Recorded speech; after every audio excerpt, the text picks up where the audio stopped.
안녕하세요. 경리TV 한나란입니다. 이번 시간에는 국가공인 H 자격시험 더존 스마트 A로 실제 중소기업에서 장부를 어떻게 맞추는지 한번 알아보도록 할게요. 그럼 좋아요와 구독, 알림 설정, 댓글, 땡스 부탁드리며 1대1 개인 맞춤가해와 매달 진행하는 그룹가해 네이버 프리미엄 콘텐츠 경리TV 채널과 격리 업무 대행 서비스도 많은 관심 부탁드려요. 그럼 국가공인 AT 자격시험 더존 스마트 A FAT 1급 기출 문제를 예시로 직접 장부를 맞춰보도록 해볼게요. 장부를 맞추려면 먼저 입력이 되어 있어야 하죠. 입력은 일반 점표 입력, 메인 매출 점표 입력에서 입력합니다. 실제 돈 주고 산 거에는 자동 수집 기능이 있어서 거기서 자료를 자동으로 수집해 와서 바로 전표 처리를 하게 되죠. 그럼 장부를 맞출 때에는 이렇게 원장들을 조회해서 맞추게 됩니다. 주로 보는 건 계정별 원장, 거래처 원장, 그리고 합계 잔액 시산표를 봅니다. 합계 잔액 시산표부터 들어가서 볼게요. 그럼 합계 잔액 시산표에서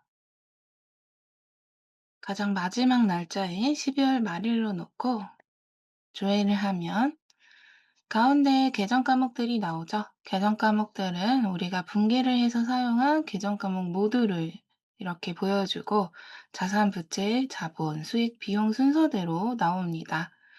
그리고 각각 자산이 늘어나고 대변이 늘어나고에 따라서 양쪽으로 합계와 잔액이 표기가 됩니다.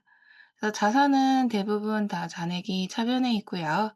대변은 다 부채나 자본 쪽이 있죠. 수익도 있습니다. 그리고 차변에 또 판매비와 관리비, 비용이 또 있고요. 영업의 수익과 영업의 비용도 각각 발생되는 기준으로 차변, 대변에 있습니다. 그래서 이 모든 계정 과목을 다 맞춰야 되는 거예요. 그래서 여기서 더블 클릭을 해당 계정 과목을 더블 클릭을 하면 이렇게 계정별 원장이 조회가 됩니다. 그래서 여기서 맞춰도 되고요. 거래처별로 꼭 볼 필요가 있다. 그러면 거래처 원장에서 맞춰야 되겠죠. 먼저 계정별 원장도 들어가서 보면 그냥 엔터로 쭉 하면 전체 계정 과목이 나오는데요. 현금만 빼고 나옵니다. 현금은 현금 출납장에서 맞아요. 그럼 그 외에 나머지 것들은 계정별 원장에서 보시면 되는데 이런 예금들 거래처별로 각각의 계좌별로 내역을 알아야 되겠죠. 그래서 여기서 맞추기는 좀 힘들고 거래처 원장에서 맞추게 됩니다. 자, 그럼 거래처 원장에서도 조회를 하는데 여기서는 계정 과목 하나를 특정해 줘야 됩니다. 그래서 먼저 합계잔액 시산표에 현금 다음에 있는 당좌예금부터 조회를 할게요. 당좌예금으로 전체를 엔터 쳐서 조회를 하면 국민은행 당좌가 뜹니다. 그래서 전기 2월 4,100 있고 차변에 275만 원 있고 잔액이 나와 있는데 얘를 더블 클릭해서 보면 상세한 날짜대로 나오죠. 4,375만 원 실제로 이 당좌 국민은행 계좌에 있으면 됩니다. 그런데 지금 보면 합계 잔액 시산표에서 당좌 예금 잔액이 1억 3천이에요. 근데 거래처 원장에는 4,300밖에 없었죠. 잔액 대비 넘어가도 요거 하나밖에 없었어요. 그럼 계정별 원장에서 당좌 예금을 보면 국민은행 거래처가 이렇게 걸려 있는 게 있고 안 걸려 있는 게 있어요. 그리고 전기 2월도 안 걸려서 이렇게 있죠. 그래서 그게 지금 거래처 원장에서는 안 뜬 겁니다. 그럼 기능모음에서 미등록 거래처 사용 여부를 사용함으로 바꿔주면 이렇게 미등록 거래처에 대한 내용이 뜹니다. 보통은 거래처를 등록을 해야 당좌예금은 확실하게 통장에 있는 거니까요. 그게 확실하게 거래처를 등록을 해 놨어야 되는 거죠. 근데 지금은 거래처를 등록을 안 해 놓은 게, 그럼 국민은행 말고 뭐 우리은행, 뭐 농협, 뭐 어떤 건지 모르겠죠. 해 놔야지 정확하게 압니다. 지금 안 되어 있는 미등록 거래처로 내역이 있네요. 그래서 실제로는 거래처를 꼬박꼬박 잘 넣어 주시는 게 좋습니다. 이렇게 거래처를 안 넣게 되면 맞추기가 힘들어요. 그럼 보통예금도 볼게요. 보통예금. 보통예금도 지금 농협, 신한, 수업, 기업, 카카오뱅크까지 있네요. 그러면 각각의 내용을 봐야 되겠죠. 그럼 먼저 이거 다 합친 잔액이 지금 3억이 넘는데, 지금 남은 잔액과 동일하죠. 합계 잔액 시산표와. 그러면 거래처가 빠진 것은 여기서는 없어 보이네요. 그럼 얘를 더블 클릭해서 보면 농협은행에서 돈이 들어온 내역인데, 1월 달, 10월 달에 돈이 들어와서 2,100 정도 잔액이 남아 있어요. 지금 차변에만 있죠. 차변에는 자산이 있잖아요, 보통 예금이. 그래서 자산은 차변이 늘어나고 대변이 줄어드는. 그래서 차변이 늘어났다는 뜻은 돈이 들어왔다, 입금이 되었다. 그럼 대변에 있는 건 돈이 줄어들었다, 출금이 되었다라는 뜻입니다. 근데 이 적요랑 좀 맞지는 않아요. 급여가 지급이 됐는데 어떻게 돈이 들어왔을까요? 좀 이상하죠? 그럼 분기를 보고 싶다. 그러면 얘를 또 다시 한번 더블 클릭하면 분기가 나옵니다. 그럼 분기를 보면 차변에 돈이 들어왔는데 대변에는 잔기 차익, 즉 돈을 빌렸네요. 대한은행에서 돈을 빌렸는데 1,000만 원을. 적요를 왜 급여 지급이라고 했을까? 이것도 적요가 맞지 않죠. 보통 적요를 어떻게 쓸지 모르시는 분들도 계시는데, 최대한 누가 보더라도, 남이 보더라도 알아보기 쉽게 설명을 적는다라고 보시면 돼요. 정답은 없어요, 적요는. 근데 요거는 좀 이상하긴 하죠. 지금 돈을 빌린 내역인데 급여를 지급했다고 나오니까 적요를 수정해 주시는 게 좋겠죠.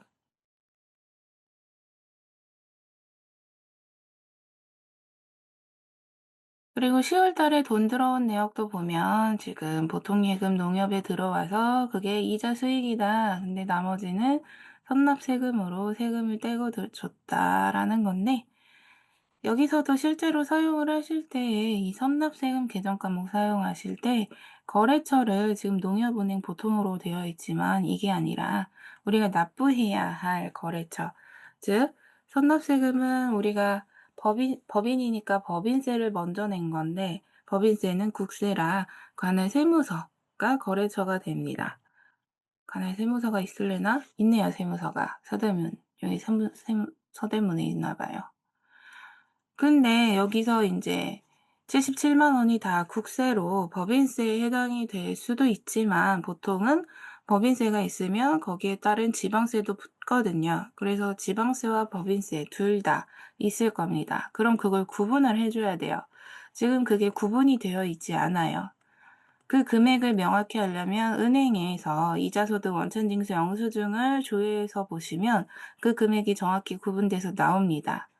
그래서 그게 예를 들어서 지금 국세는 뭐 70만 원이고, 그 다음에 지방세는 구청이겠죠. 구청이나 시청에다가 납부하는 건데 그게 7만 원이라고 해볼게요. 이렇게 명확하게 구분을 해서 선납세금도 우리가 납부할 거에서 먼저 납부를 하는 거다 보니, 그럼 납부하는 곳, 서대문 세무서와 구청, 이렇게 구분을 해서 각각 금액을 해서 정확하게 하는 게 맞습니다. 그래야 나중에 납부할 거에서 법인세 납부하고 지방세 납부하고 했을 때 장부에서 또 바로 조회가 되는 거죠.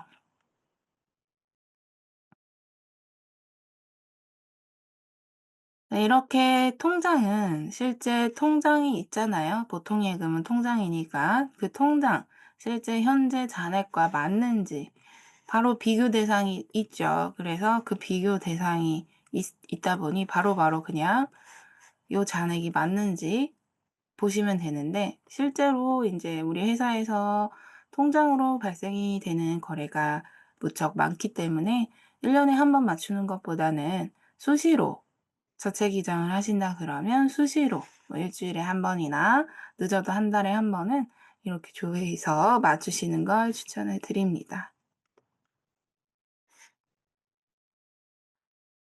그러면 뭐 통장은 실제 비교해서 맞다라고 하면 넘어가고요. 정기 예적금 같은 경우도 볼게요. 이것도 미등록 거래처로 1,500이 남아 있는데, 지금 올해 발생된 새로운 거래는 없네요. 근데 거래처도 얘도 등록을 해 주는 게 좋고요. 단기매매 증권도 지금 거래처가 없어요. 근데 보면 나현운송과 에리걸의 주식을 구매했다고 나오네요. 근데 그중에 일부는 또 팔은 것 같아요. 근데 뭘 팔았는지는 또 적요가 안 나와 있어 가지고 적요를 정확하게 적어 주시는 게 좋습니다. 일단 이 위에 있는 적요는 좋아요. 뭐 주식 몇 주를 얼마 단가 해 가지고 그 표시를 다 해 놨기 때문에 고건 좋은데, 판 거에 대해서는 지금 내역이 전혀 알아볼 수가 없겠죠. 그래서 주식 뭘 팔았는지 적요를 좀 정확하게 적어 주시면 좋고, 그리고 거래처도 이 나연운송에서 샀으면 나연운송으로 거래처를 걸어 주고, 에리거울에서 샀으면 에리거울 거를 걸어 주고 하면 좋습니다. 그다음에 외상 매출금. 외상 매출금도 지금 거래처가 너무 많기 때문에 거래처 원장에서 맞추는 걸 추천드립니다. 그래서 외상 매출금 잔액 탭에서 조회를 하면 요렇게 많은 거래처가 나오는데요. 지금 이렇게 잔액이 0 으로 아무것도 없는 건 0 이거든요. 이건 다 돈을 받았다라는 거예요. 돈을 다 받은 거니까 깔끔하게 떨어진 건데, 잔액이 아직 남아 있는 것들은 아직 돈을 못 받았다라는 것입니다. 간혹 잔액이 마이너스로 되어 있다 그러면 그건 100% 틀린 장부기 때문에 그거는 점검을 해 보셔야지 되고, 지금 잔액 있는 것들도 점검을 해 보시는 게 좋아요. 그래서 더블 클릭해서 내용 탭으로 넘어가면 예상 매출금도 자산이기 때문에 차변이 늘어나고 대변이 줄어들어요. 그러면 차변에 있는 건 매출이 일어났다라는 뜻이고, 대변에 있는 건 그 돈을 받았다라는 뜻입니다. 지금 정기 6월로 그 전년도까지의 2,800 받을 돈이 아직 남아 있는데 그걸 아직까지 못 받았어요. 그리고 6월 달, 7월 달, 9월 달에도 계속 매출이 일어났네요. 보통 돈을 이렇게 길게 못 받으면 6개월 이상 못 받으면 거래가 잘 일어나지 않는데, 새로 거래가 있긴 했어요. 그리고 돈을 인제서야 1,000만 원 받았네요. 그리고 또 거래 일어나고 또 830 받고, 그리고 12월 달에 마지막으로 또 거래가 일어나서 최종적으로 우리가 받아야 될 6,400만 원이 있는 걸로 나옵니다. 그래서 실제로 매출이 일어났을 때에 이렇게 보통 세금 계산서를 발행을 하시거나 카드 매출이나 현금 영수증 발행한 매출, 즉 증빙이 있어서 그 증빙이 있는 건 다 부가세 신고를 해 줘야 돼요. 즉 우리 회사의 모든 매출은 부가세 신고를 해 줘야 되는 거예요. 그럼 이렇게 전표가 매일 매출 전표로 이렇게 입력이 되어야 합니다. 지금 다 매일 매출 전표로 입력이 되어 있죠. 근데 예, 지금 매출이 일어났는데 일반 전표에 입력이 되어 있어요. 얘는 틀린 겁니다. 그럼 이 전표들을 모두 삭제를 한 다음에 매일 매출 전표에다가 추가로 입력을 하시면 돼요. 지금 2,000만 원이 부가세 없어서 그런 건지는 모르겠지만, 보통 상품을 판 거는 부가세가 있습니다. 뭐 면세가 되는 뭐 농축수산물 가공하지 않은 뭐 그런 거나 뭐 꽃이나 그런 거면 몰라도 그 외에 면세 거래가 대부분 아니기 때문에 부가세가 있고, 또 매출은 모두 다 부가세 신고를 해 줘야 되는 거기 때문에 일반 전표 입력을 하면 안 돼요. 매일 매출 전표 입력을 해야 되는 부분인데 지금 일반 전표에 들어가 있어서 이걸 삭제를 하신 다음에 똑같은 내용으로 매일 매출 전표에 입력을 해야 하는 겁니다. 그래서 지금 차변에 있는 건 다 매출이 일어난 거래로 다 매일 매출 전표에 입력이 되어야 되는 부분인 거고, 그럼 대변에 있는 것들은 다 돈을 받았겠죠. 근데 이것도 좀 이상한 게 뭐냐면 9월 11일에 외성매출금 회수로 입금 전표예요. 일반 전표에 입력이 된 입금 전표인데, 입금이라는 것은 통장에 입금이 됐다라는 게 아니라 현금이 입금이 됐다라는 거예요. 그래서 지금 차변에 현금이라고 뜨잖아요. 보통 현금으로 1,000만 원 주는 경우가 잘 없습니다. 보통 다 통장으로 주시죠. 요새 현금을 가지고 실제로 쓰시는 분들은 잘 없으시잖아요. 다 카드로 쓰시거나 하실 텐데. 그래서 이렇게 현금으로, 물론 주는 회사도 있긴 있을 겁니다만은, 이렇게 큰 금액들은 통장으로 돈을 주기 때문에 실제로는 보통 예금으로 받는다. 요것도 약간 현실에서 일어나는 거래랑은 좀 다른 겁니다. 실제로 현금 거래는 많이 없어요. 이런 식으로 보는데요. 특히 이런 거 미등록 거래처, 어떤 거래처인지 모르죠. 특히나 외상매출금은 우리가 돈을 받아야 되는 것들인데, 그러면은 어느 거래처에서 돈을 받아야 되는지를 알아야 되는 거잖아요. 근데 거래처를 제대로 등록을 해 놓지 않으면, 지금 미등록 거래처로 1억 7백이나 있는데 그럼 1억 7백을 누구한테서 받아야 되는지 장부에 이렇게 안 나오죠. 그래서 정확하게 하려면 꼭 거래처를 넣어 주셔야지 된다. 그래서 이 돈을 아직 1억이나 못 받았는데 누구한테서 받아야 되는지 알아야 되는 거니까요. 그래서 요런 것들 꼭 거래처 넣어서, 진짜 못 받은 거면 받아야 되겠죠. 특히 정기이월로만 있고 내역이 지금 새로 일어나는 거래가 없잖아요. 그럼 1년 이상 돈을 못 받은 게 되는데, 그러면 장기 악성 채권이 되겠죠. 장기 미수. 그래서 이거는 이런 것들이 만약에 있다 그러면 대표님이나 상사한테 보고해서 돈을 받을 수 있도록 해야 됩니다. 이런 식으로 외상매출금도 하나하나 이렇게 조회해서 맞추게 됩니다. 보통 네, 요런 경우가 많아요. 매출이 발생이 돼서 그 돈을 받고, 그리고 나중에 또 매출이 일어나서 그건 또 그다음에 받아야 되는. 그래서 그 매출이 일어나고 돈을 받는 그 텀이 보통 한 달, 길면 뭐 60일, 2달, 그 정도? 그런 거래들이 많아요. 근데 요것도 분기를 보니까 좀 이상하네요. 장부를 보면은 깔끔하게 떨어지는데 분기를 보니까 분기가 좀 이상해요. 현금이 입금이 됐어요.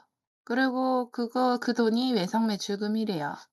근데 바로 현금이 출금이 되고 또 그 돈이 외상매출금이래요. 이런 거래는 실제로 일어날 리가 없습니다. 그리고 모든 매출은 다 부가세 신고를 해야 되기 때문에 매일 매출 전표에 입력이 돼서 그때 외상매출금이 발생이 돼요. 그래서 그때 이제 차변에 오게 되는데, 지금 이거는 현금을 왔다 갔다 하면서 외상매출금이 발생되고 없어지고, 이거는 그냥 자격 시험 용도로 그냥 장부 보는 맞추는 용도? 뭐 때문에 무슨 문제가 있겠죠? 이거 관련된 그거를 위해서 만들어 놓은 것 같기도 하고, 왜 이렇게 했는지 모르겠지만 실제로는 이렇게 발생되지 않습니다. 외상매출금이 현금으로 생겼다가 없어지는 그런 거는 없어요. 그래서 이것도 붕괴를 보니까 좀 이상한 붕괴가 됐네요. 장부만 딱 보면 그 뭐 이상한 건 아니었지만 붕괴를 보니 이상하네요. 이런 거죠. 이렇게 매출이 발생이 됐을 때 메인 매출 전표에 입력이 되고 차변에 외상매출금이 발생이 돼서 나중에 돈이 들어오면 이 차변에 있는 외상매출금이 대변으로 가고, 돈은 이제 보통 통장으로 받으시니까 차변에는 보통 예금이 오는 그런 붕괴로 이루어지는데, 이런 붕괴는 실제로는 볼 일이 없습니다. 이런 식으로 외상 매출금도 하나하나 점검을 하시면 되고요, 거래처별로. 그다음에 대손축 난금. 이거는 결산할 때 하는 거기 때문에 결산할 때 외상 매출금의 1%. 그래서 지금 보시면 외상 매출금이 정기 2월에 지금 1억 3,500 이잖아요. 그래서 그거의 1% 135만 원이 지금 되어 있어요. 그럼 올해 지금 가장 마지막 외상 매출금 잔액이 외상 매출금이 다 맞는다 치면 외상 매출금부터 다 맞추셔야지 돼요. 이게 다 맞았다. 그러면 지금 가장 마지막 잔액이 5억 1,500이니까 요거의 1%가 되도록 대손충당금 추가 분계를 해야 됩니다. 그다음에 단기 대여금. 단기 대여 빌려준 거잖아요. 빌려준 것도 지금 두 건이 있어서 거래처 잘 걸려 있고, 빌려준 것도 통장에서 빌려주고 얘는 현금으로 빌려줬는데 현금으로 빌려주는 일은 잘 없기는 합니다. 그다음에 미수금. 미수금도 정기월에만 있는데 거래처가 없네요. 미수금도 원래는 우리가 받아야 될 돈이기 때문에 거래처를 제대로 걸어주시는 게 맞는 거고요. 그다음에 선급금 먼저 준 대박상사 20만 원 있고, 그럼 선급금 먼저 준 돈이잖아요. 그럼 지금 상품 매입에 대해서 먼저 준 돈, 그럼 외상 매입이랑 세트겠죠. 그래서 지금 선급금 대박상사로 있으면 외상 매입도 한번 볼게요. 외상 매입은 부채다 보니까 대변이 늘어나고 차변이 줄어들어요. 그래서 아까 선급금이 대박상사로 있었죠? 그럼 대박상사 여기 있네요.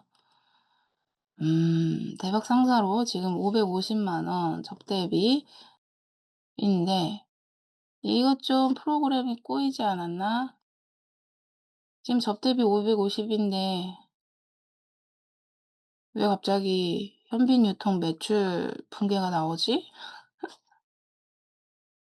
외상 매입금인데 8월 8일 외상 매입금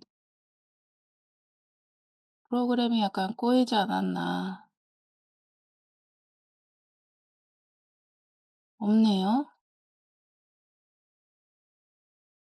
여기서 조회하면 아무것도 없는데 분계장에 들어가서 8월 8일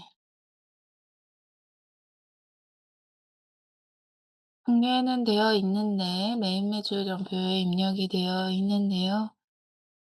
메인 매출 전표인지 어떻게 하냐면 분계장의 전표 구분의 전표 번호가 5로 시작이 되면 메인 매출 전표입니다. 불공으로 네 입력이 되어 있는데 접대비인데 분계는 또 상품으로 되어 있는 요상한 또 분계인데요. 근데 왜 여기서 조회를 하면 안 떴을까요? 이상한 게 뜨고. 이건 프로그램이 살짝 이상한 상황입니다. 꼬인 상황인 거건데, 그럼 여기 일단 외상 매입금이 550이 있잖아요. 근데 우리가 먼저 준 돈도 선급금이 있어요. 계약금으로 20만 원이. 근데 그러면 거래가 일어났을 때 550 줄 돈에서 20은 먼저 줬으니까 그거를 뭐 또 대체를 해줘야 되겠죠. 지금 그 분계가 빠져 있다. 일단 데이터 꼬인 건 꼬인 건데 7월 3일에 20만 원을 먼저 주고 지금 8월 8일에 그 거래가 일어났는데 그러면 550을 더 줘야 될 게 아니라 그 중에 20은 먼저 줬으니까 530만 더 주면 되잖아요. 그래서 지금 그게 빠져 있다. 제대로 되어 있지 않다. 라고 보시면 됩니다. 선급금은 우리가 줘야 될 돈을 먼저 준 거기 때문에 보통 외상매입금 아니면 미지급금하고 같이 보시면 좋아요. 이렇게. 그리고 가지급금. 가지급해서 가지급 정산하고 부가세 대급금. 부가세 대급금은 계정별 원장에서 맞추시면 되는데요. 계정별 원장에서 이렇게 보면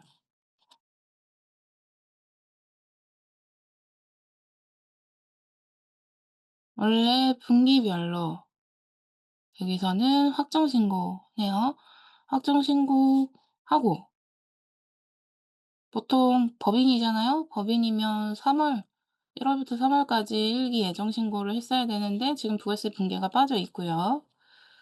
그리고 6월 말일자로 인제 일기 확정 신고를 해야 하는데 지금 확정 신고도 지금 보면 293만 원이 덜 되어 있는 상황인 거예요.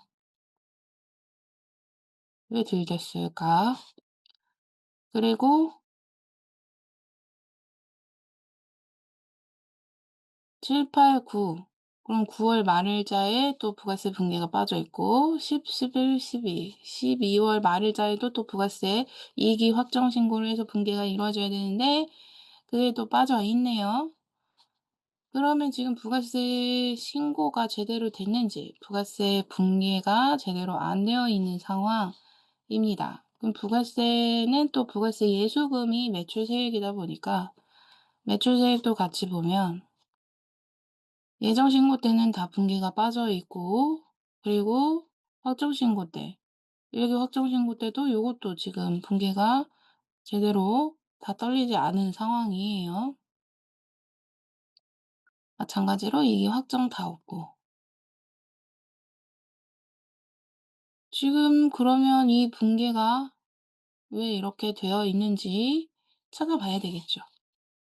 지금 다 빠져 제대로 신고가 안 되어 있는 건데 그러면 일단 신고서를 기존에 어떻게 했는지 1월 1 일부터 6월 말일까지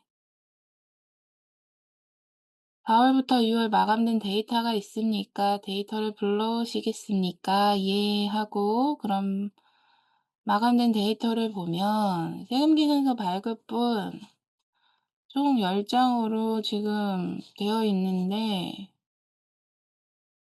어디야? 월세 예수금 10장 지금 940만 원이 지금 빠져 있는데 요렇게 각 거래처별로 나오기 때문에 그런 내역들을 보시면 되는데요. 일단 6월 20 일, 30일 용건물류 6월 20 일, 30일 있는데 요런 거 빠져 있네요. 페루 예원 실업 이렇게 빠진 것들을 찾아내서 빠진 거 추가로 수정 신고를 해야 되겠죠. 그리고 1 월부터 3 월까지 예정 신고도 분명 했을 것인데 요거는 지금 마감이 안 되어 있는 건지 마감 버튼이 이렇게 활성화가 되어 있죠. 그러면 이걸 신고를 제대로 안 한 것인지 그것도 지금 빠져 있는 거고 그래서 요렇게 빠진 것들 다 챙겨서 부가세 수정 신고해서 부가세 분계도 정확하게 해야 되는 거고요. 지금 뭐 3 분기, 4 분기 분도 지금 다 빠져 있는 상황이라 부가세가 지금 제대로 다 되어 있지 않은 상황이다. 그래서 부가세 신고한 걸 다시 점검해서 누락된 거 챙겨서 수정 신고하고 부가세 분계까지 제대로 해야 하는 부분입니다. 그리고 선납세금은 인제 요렇게 거래처별로 세무서와 구청별로 이렇게 구분해서 아까 수정을 했었고요. 네, 상품을 매입한 거다 보니 매입한 내역을 그냥 쭉 보시면 되는데요. 이런 거 지급 수수료, 접대비 상품이 아니잖아요. 근데 상품을 산 걸로 분계를 했으니까 물론 상품을 샀을 때에 들어가는 이런 비용들도 매입 원가에 포함이 될 수 있는데요. 이게 진짜 상품을 사오면서 발생이 된 지급 수수료인지 접대비인지 확인을 하신 다음에 사올 때 들어간 게 아니라 판매를 할 때 들어간 거면 각각의 비용 계정 과목으로 변경을 해 줘야 되는 부분이죠. 그리고 소모품을 지금 샀다고 되어 있는데 어디서 뭘 샀는지 지금 내역은 없어요. 그리고 보통 소모품은 자산 계정 과목이에요. 근데 소모품은 소모품 B라는 비용 계정 과목을 그냥 바로 쓰기 때문에 얘도 소모품이라고 별도로 이렇게 자산으로 잡는 경우는 실제로는 잘 없습니다, 실무에서는. 물론 그렇게 잡아서 하는 경우도 있긴 하지만 그러면 재고 관리해야 돼요, 소모품. 그다음에 장기 대여로 빌려준 돈이 필승코리아에 지금 200 있고요. 투자 부동산도 정기월 있고 토지 또 있고 계약 운반구 또 있고 차량 운반구 차량 2대 산 거 이번에 새로 산 것도 있고 그다음에 비품도 새로 산 거 있고 감가상각 유계액들은 우리 결산할 때 이제 감가상각을 반영을 하게 되니까 결산을 하지 않은 상황에서는 뭐 이렇게 뜨는 게 맞아요. 결산까지 다 했다 그러면 요번 연도에 대한 감가상각도 추가를 해야 되겠죠. 그 소프트웨어 새로 산 것도 있는데 요것도 감가상각을 아직 안 한 상황인 거고. 그다음에 외상매입금. 외상매입금 아까 상급금 보면서 살짝 봤는데 요것도 거래처별로 봅니다. 우리가 줘야 될 거 알아야 되니까요. 그래서 이렇게 잔액이 0 이면 다 줬으니까 맞는데 나머지 것들 보시면 됩니다. 그래서 지금 대변에 있는 건 새로 샀다. 근데 자변에 있는 건 그럼 그 돈을 줬다라는 내역인 거죠. 지금 요 550 사서 550 준 거가 있고 아직 요 두 건에 대해서는 아직 안 줘서 3,322만 원이 잔액으로 남아 있는 상황인 거죠. 분기를 보면 이렇게 사왔을 때도 우리가 매입 증빙을 받기 때문에 그 증빙에 따라서 부가세 공제를 받는 때에는 인제 매입 매출 전부에다 이렇게 입력을 하게 됩니다. 그래서 외상매입금 다 세금계산서 발행이 됐네요. 그리고 돈은 또 현금으로 줬어요. 근데 이렇게 현금으로 잘 주지는 않습니다. 간혹 진짜 현금으로 줬다 그러면 현금 받고 땡치고 나중에 안 받았다라고 발뺌할 수가 있기 때문에 꼭 입금표라는 현금을 받았다라는 그런 증빙까지 같이 받아 주시면 좋아요. 근데 보통 통장으로 그냥 송금을 하면 그런 게 다 기록으로 남아 있기 때문에 그걸 별도로 받을 필요는 없거든요. 요것도 좀 그냥 적요 상품 품명이 좀 이상하기는 합니다. 그다음에 네 요런 것들 한 번씩 이렇게 조회해서 보시면 되고요. 중간에 이렇게 마이너스면 돈을 더 줬다는 거고요.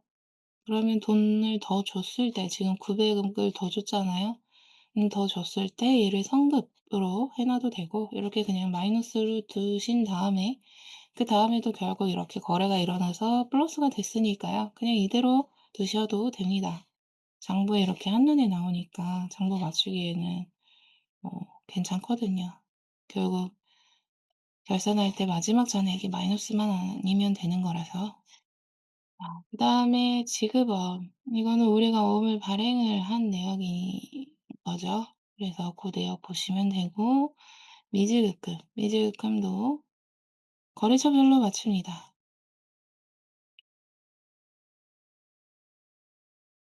거래처별로 우리가 줘야 될 돈이 얼마가 있는지를 보는 건데요.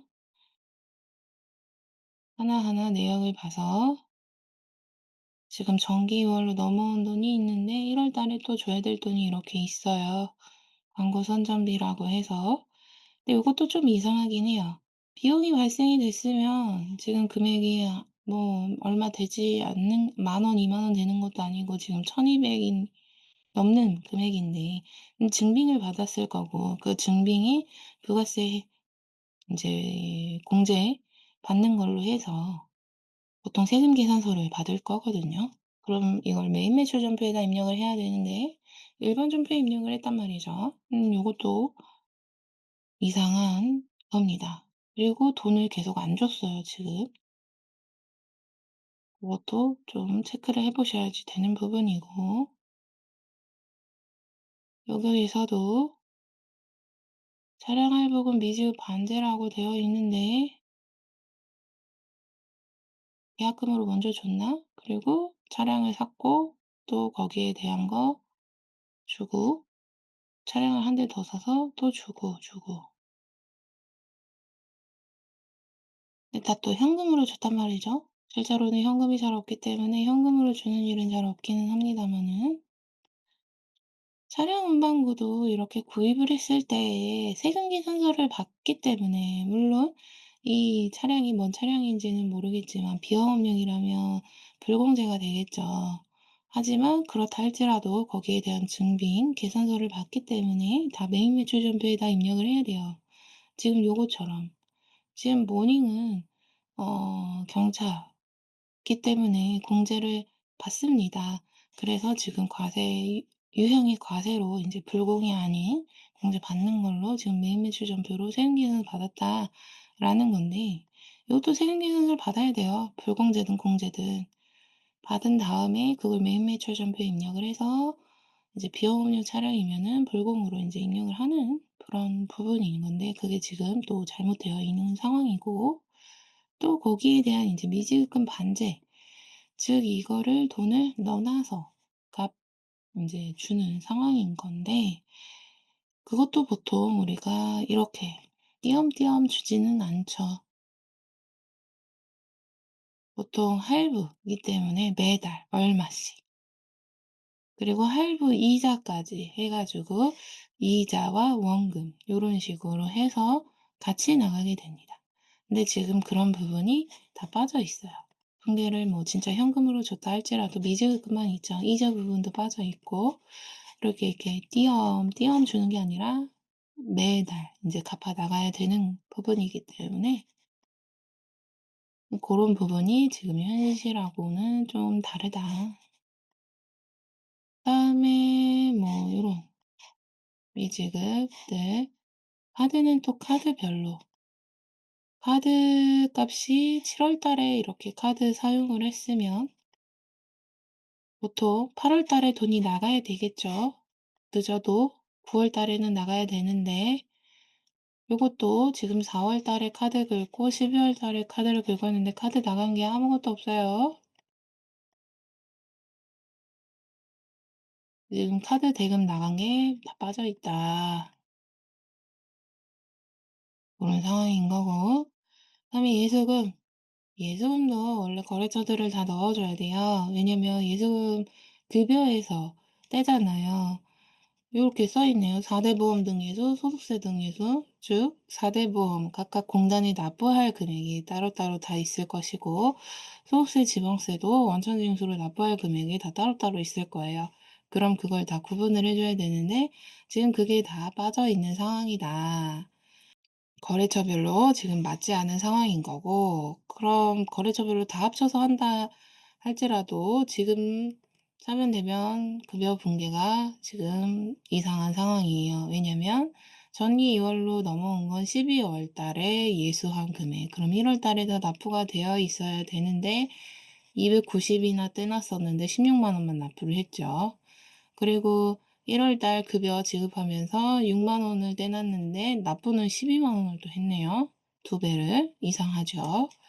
그리고 급여 지급했을 때 떼놓은 게 또 96만 원을 떼놨는데 3월 10 일에 납부한 게 없어요. 뭐 연말정산 때문에 그런가? 근데 96만 원을 떼놨으면 납부한 게 있어야 되는 거잖아요. 4대 보험 같은 경우도 납부를 하니까. 3월 달에 12만 6천 원 떼놓은 건 4월 달에 납부를 잘 했어요. 근데 4월 달에 급여를 안 줬나? 떼놓은 게 없네요. 근데 5월 달에 납부한 게 있네요. 이것도 이상하죠. 5월 달에 떼놓은 거 6월 달에 그대로 납부했어요. 근데 6월 달에 180만 원을 떼는데 12만 6천만 나갔네요. 이상하죠. 6만 4천 원 뗐는데 나간 게 없어요. 17만 5천 원 뗐는데 12만 6천 원만 나왔어요. 이런 식으로 원래는 떼놓은 만큼 그대로 납부가 이루어지기 때문에 생기고 없어지고가 바로바로 이렇게 떨려집니다. 근데 지금 다 맞지 않은 상황이에요. 지금 예수금 다 틀려 있는 상황입니다. 그러면 대변에 있는 거는 급여에서 떼놓은 거기 때문에 급여 대장을 보고 급여 떼놓은 것과 진짜 맞는지 일치하는지 확인하시고, 그리고 차변에 있는 거 우리가 납부를 한 거기 때문에 4대 보험 납부한 것과 그다음에 원천세 납부한 것과 비교를 하는 거죠. 근데 인제 제대로 급여에서 뗀 거 제대로 분기를 한 게 맞고, 그리고 납부한 것도 제대로 납부한 것대로 분기한 게 맞아요. 그러면 애초에 제대로 뗀 게 아니라 잘못된 거고, 아니면 신고를 잘못해서 잘못 납부를 한 상황인 겁니다.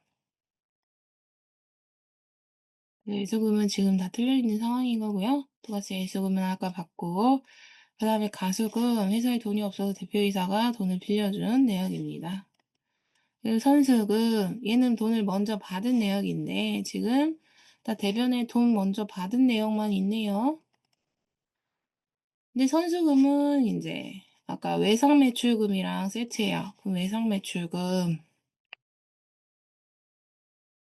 돈을 먼저 받은 거니까 선수금 예를 들어서 다빈유통에서 지금 7월 6일 날 77만 원을 받았는데 다빈유통 매출은 없네요. 다빈이 지금. 그럼 그냥 그대로 두면 되고, 용건물류도 한번 볼게요. 용건물류도 지금 계정명 원장에 선수금으로 11월 달에 100만 원 먼저 받은 돈이 있다 라고 되어 있는데요. 그럼 외상매출금에 우리가 아직도 5,800이 10월 달 기준으로 남아 있는데, 그럼 11월 달에 받은 돈은 선수금이 아니라 이 매출 대금이 먼저 상계가 되어야 되는 부분인데, 그게 지금 또 제대로 되어 있지 않다. 그래서 지금 최종적으로 12월 말일까지 6,400을 받아야 될 돈이라고 남아 있는데, 실제로는 여기서 100만 원을 이미 받았었기 때문에 6,400이 아니라 6,300이 되어야지 맞는 거겠죠. 이렇게 선수금도 먼저 받았다 그래서 뭐 선수금을 해 놨는데 나중에 그 거래가 일어났을 때 그럼 선수금부터 대체를 해 줘야 되는데 그렇게 안 한 경우, 그렇게 장부가 틀리는 경우도 있습니다. 그다음에 단기 차입금, 빌려온 돈이 있고요. 미지세금, 자동차 면허세, 자동차 면허세 미지급 세금으로 해 놨는데 그럼 납부를 했어야 되는데 아직까지 납부를 안 했어요. 차변에 없어요. 왜 없을까? 얘는 그러면 가산세가 엄청 많이 나올 건데 내야 됩니다. 그리고 이것도 이상합니다. 6월 달에 단기 소득세 미지급 계상이라고 되어 있는데 분기를 보면 직원 급여를 준 거예요. 그럼 급여 지급을 했을 때 거기서 소득세, 지방세 떼서 납부를 해야 되잖아요. 그래서 분기를 보면은 급여를 지급을 한 건데 급여 지급한 거에서 소득세, 지방세 떼서 놓고 납부를 나중에 원천세로 하는 건데 그건 다 미지급 세금이 아니라 예수금이어야지 됩니다. 미지급 세금은 우리 회사의 세금이 발생이 됐는데 아직 납부를 하지 않은 경우에 미지급 세금을 하는 거고 이건 직원 급여에 대해서 발생이 된 세금인지라 이 세금은 회사의 세금이 아니라 직원의 세금인 거예요. 직원의 세금을 대신 대신 납부를 해 주는 거기 때문에 미지급 세금이 아니라 예수금이어야지 됩니다. 요것도 틀렸어요. 이건 부가세에 대해서 미지급 세금을 걸어 놓은 건데 그럼 부가세 납부를 했으면 요것도 7월 25 일까지 납부를 해서 이렇게 없어져야 되는데 지금 납부한 것도 없고요. 지금 다 납부한 것도 없고 틀리고 그런 상황. 장기 차입도 빌려온 거고요. 퇴직급여 충당 부채는 결산할 때 퇴직금에 대해서 하는 거고 자본금 보통예금 예입이라고 되어 있는데 자본금은 실제로 자주 일어나는 거래는 아닙니다. 처음에 우리 회사 설립했을 때 자본금이 있고 그 이후로는 자본금에 대한 거래가 실제로 잘 일어나지 않아요. 실제로는. 이월 잉여금은 결산할 때 발생이 되는 거고요. 매출 내역, 우리 부가세 신고해야 하는 다 매출 내역이고요. 그다음에 급여 4월 달엔 진짜 급여를 안 줬나 봐요. 4월 달에 급여가 없네요. 원래 급여도 예소금은 인제 다 거래처별로 구분을 해야 되는 부분, 그리고 동료생비는 뭐 이런 거 식대 같은 경우 그다음에 교통비, 접대비, 통신비 뭐 이렇게 쭉 한번 내역을 그냥 점검해 보시는 용도로 보시면 됩니다. 비용 계정 과목은 그렇게 보시면 되고요. 그리고 잡비는 딱히 잘 평소에 일어나는 거래는 아니에요. 이자 수익 쭉 보시면 됩니다. 지금 자격 시험 용도로 뭔가 틀린 부분을 찾아서 고치는 그런 문제들을 인제 해 놨기 때문에 좀 틀린 부분이 많이 있었어요. 그리고 자격 시험이기 때문에 좀 현실과 실제로 실무와 좀 다른 부분도 몇 가지 있었고요. 하지만 근데 요렇게 딱 보면 이게 다 맞는 건지 틀린 건지 전혀 모르겠잖아요. 그래서 실제로 거래처 원장이나 계정된 원장을 보면서 하나하나 파악을 해 나가시는 게, 그래서 우리 회사 거를 맞춰 나가시는 게 중요합니다. 만약 이런 격리 업무가 어렵다면 하나라는 격리TV 제 채널을 구독하시고 영상을 시청해 주세요. 대부분의 중소기업 커리큘럼 수업을 듣고 싶으시면 그룹가입을 신청해 주세요. 그룹가에 참여하지 못하신다면 네이버 프리미엄 격리TV 채널을 방문하셔서 해당 영상을 개별 구매하여 시청하실 수 있습니다. 엑셀 양식도 거기서 개별 구매 가능하며 영상에서 사용한 PDF 파일도 네이버 프리미엄 콘텐츠 격리TV 채널을 구독하시면 다운로드 받으실 수 있습니다. 커리큘럼이 아닌 문답 형식의 맞춤 수업이 필요하시다면 1대1 개인 과외를 신청해 주세요.